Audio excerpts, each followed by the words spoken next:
નમસ્કાર ગુજરાત વિડીયોમાં તમારું સ્વાગત છે। ખેડૂત સમાચાર જોવા માટે આપણી ફોરકે ગુજરાતી ચેનલને સબસ્ક્રાઇબ વિડીયોને લાઈક કરવાનું ના ભૂલજો। આપણે આજે લઈ આવે છે આજે 3 મોટા સમાચાર।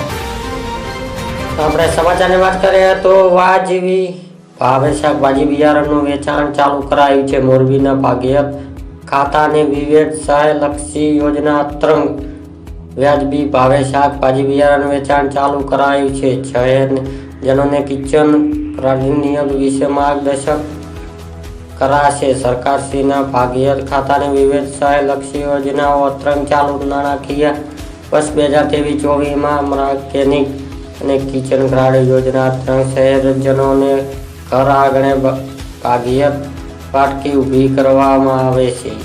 હેતુસર વાજબી ભાવે શાકભાજી બિયારણનું વેચાણ ચાલુ કરવામાં આવ્યું છે।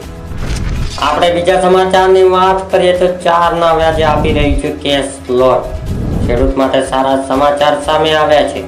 ખેડૂતોને કેશ કાર્ડ દ્વારા માત્ર 4% વ્યાજે લોન આપવામાં આવશે, જેને લઈ SBI દ્વારા ખાસ ઝુંબેશ શરૂ કરાયા છે। આ માટે ખાસ SBIએ ગ્રામીણ વિસ્તારોને પણ ખેડૂત જાગૃત કરવા માટે અભિયાન હાથ ધર્યું છે। આ લોન લેવા માટે ખેતરોનો રવિ પાક વાવેતર કરવું ફરજિયાત કરાયું છે। મતલબ કે જો ખેડૂત તેમના ખેતરોમાં રવિ પાકનું વાવેતર કરાશે તો SBI કિસાન ક્રેડિટ કાર્ડ લોન માત્ર 4% વ્યાજે આપી રહ્યું છે।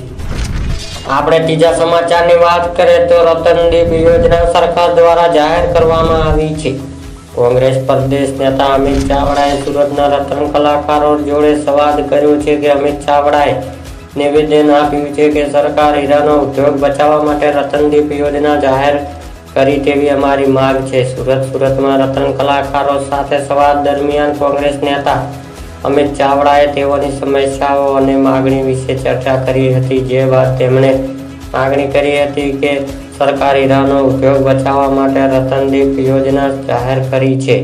તો આ હતા આપણા 3 સમાચાર। બીજા સમાચાર જોવા માટે આપણી ફોરકે ગુજરાતી ચેનલને સબસ્ક્રાઇબ, વિડીયોને લાઈક કરવાનું ના ભૂલશો।